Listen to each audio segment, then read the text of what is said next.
Alright, time to play some VR. Just need to pick out a headset. I could go with old reliable but disappointing visuals and sound, or amazing visuals and sounds when it actually works, no headaches, or lots of compromises. Interesting.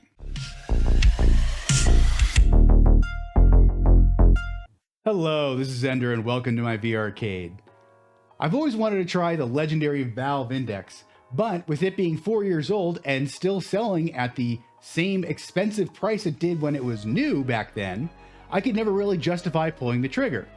That is until a friend on the Rendered Reality Discord pointed out that I could get one for $350 headset alone, or $699 for the full kit, refurbished, and if I don't like it, return it within 7 days. Will I keep it? Watch to find out. Since I bought this used from GameStop, you might be curious about the condition, so here's a quick unboxing.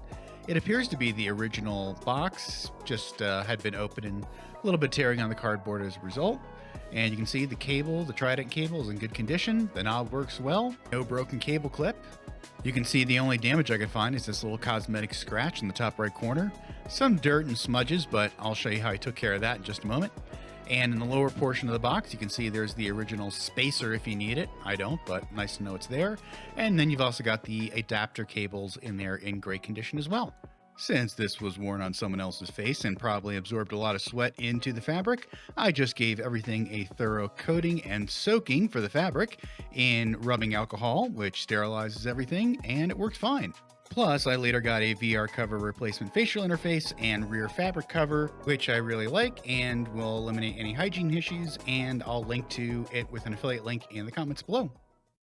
Upon starting up Beat Saber, I immediately was disappointed in the resolution of the text. Granted, I knew that was coming with the index's lower resolution, but once I cranked that up to 200% super sampling in Steam, it was pretty readable. I can still see some graininess in the blocks when I play the levels, but it doesn't really affect your gameplay. As for gameplay, having 144 Hz and index controllers plays way better than even my G2 paired with index controllers. For Beat Saber, the index is hands down my new go-to. And by the way, ignore my terrible gameplay. There was issues running Live Mixed Reality, and with the reboot, I got it all fixed and it works great.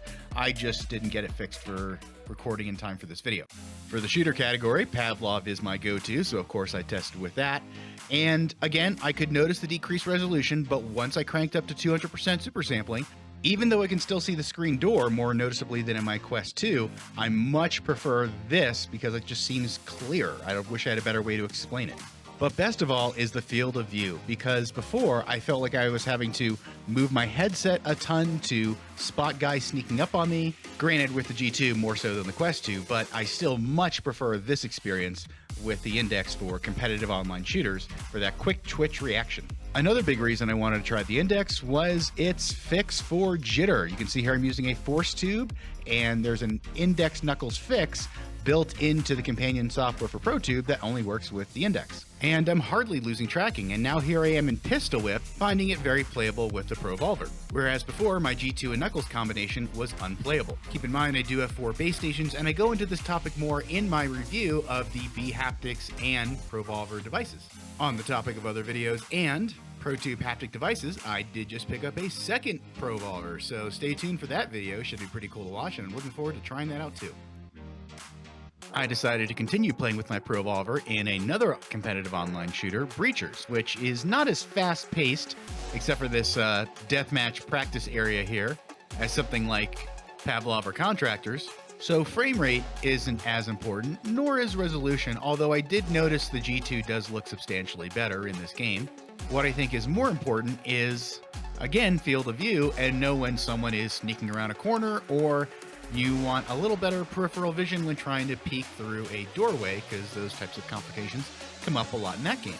I'll probably stick with the index for this game just because I love using my ProVolver with it, because the front mount for the front controller on the ProVolver is great for stabilizing with a lot of SMGs that you use in this game.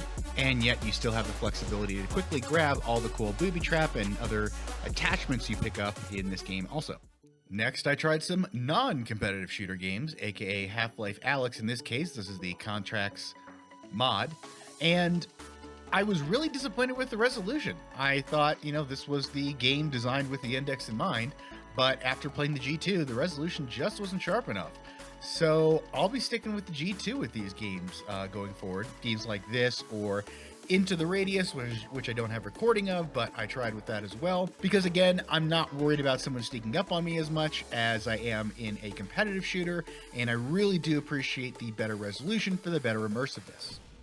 That being said, the Reverb G2 is very resource intensive to run, especially because it has to run Windows Mixed Reality on top of Steam VR, so you'll probably see in most of my videos that I'll still be using the index going forward because it's much easier to run while recording. As you can probably guess from my reaction to that gameplay, I'm very impressed with the Valve Index. Yes, the screen door effect is very noticeable, but I think in competitive online shooter games, it's not that noticeable, especially when you go to 200% super sampling, which isn't hard to do considering how well this headset runs. And to that note, I'll continue to use it for recording a lot of gameplay when I don't have to use my Quest 2 for exclusives because it runs so well, as well as for rhythm games and games that use my index controllers, which I love, but are darn near unplayable with the Reverb G2 index controller and Pro-Volver/Force Tube combination that I like. Granted, that's not a lot of people who use that very specific combination that I do. So, is this for you? Well, if you already have base stations and Knuckles, $350 for the Index headset for better competitive rhythm gameplay is, I think, a fantastic deal. However, at $699, that's a bit tougher. I would say if you're a very competitive gamer, for things like Beat Saber and online shooters, yes, the field of view and the high refresh rate and the index tracking is awesome if those are mainly the types of games you play, but be prepared for disappointment for resolution and seeing screen door effect. But I think the overall colors and picture is better. And on that topic, one thing I forgot to mention earlier, because I didn't realize it at first, is you can increase the brightness of the index through the Steam VR menu, and that really does help a lot as well. This is also a wired headset, which gives you great clarity, but at the expense of some flexibility if you don't have a tether or like a wire. Nofio is coming out with a non-Kickstarter price of $399 for a wireless setup that's supposed to work well, but now you're talking an additional $400 on a device that's 4 years old. So again, back to, is this device for you? Is this deal for you? At $699, I just can't justify it, especially because, as Thrillseeker points out, the Index has a lot of fragile components, and I don't know how good the optional service contract that GameStop sells will be for actually covering some of these features when they break, versus if you buy it new for $1,000, then at least everything would be covered by Valve for a year and through better customer support. And speaking of $1,000 price, well, now with the Quest Pro down $500 and now selling for $1,000, it's an even harder sell. Granted, I haven't tried the Quest Pro. It's supposed to have at least slightly better FOV than the Quest 2 and better visuals. However, it's still only 90 Hz refresh rate and reportedly very uncomfortable. I'm considering buying and after a little while returning a Quest Pro to try it out and review that. So if you'd like to see that, please let me know in the comments as well. One last consideration with the Index is you will want to probably get a VR cover facial interface, which I'll link to in the description, so you don't have to worry about hygiene concerns. There's also a rear cloth cover they make for the Index that I'm going to give a try. And I think this Kiwi cooler that I've added to the front really does help because the Index does get pretty toasty. And while you won't feel a ton of air blowing out the front of this frunk cooler, as they call it, you will feel it on your face. Despite it being $40 versus something like the Chilldex, which is a lot less, those devices have pretty poor reviews, and I think the Kiwi device is worth it if you so choose to get an Index. And comparing the Index versus the Quest Pro, surely it's not there on resolution, but I did just want to talk about the comfort aspect. While the Index does have a pretty heavy weight, it's actually really well distributed, so I find it very comfortable to wear over a long period of time, which is something I've never heard anyone say about the Quest Pro. It also has excellent audio. The other big consideration about buying an Index today is Quest 3 is probably going to come out this fall, so that could have the better comfort and resolution that The Quest Pro is lacking versus the Index, but it's not coming out for 6 months, so it's up to you to decide if you want to grab this deal or wait for Quest 3.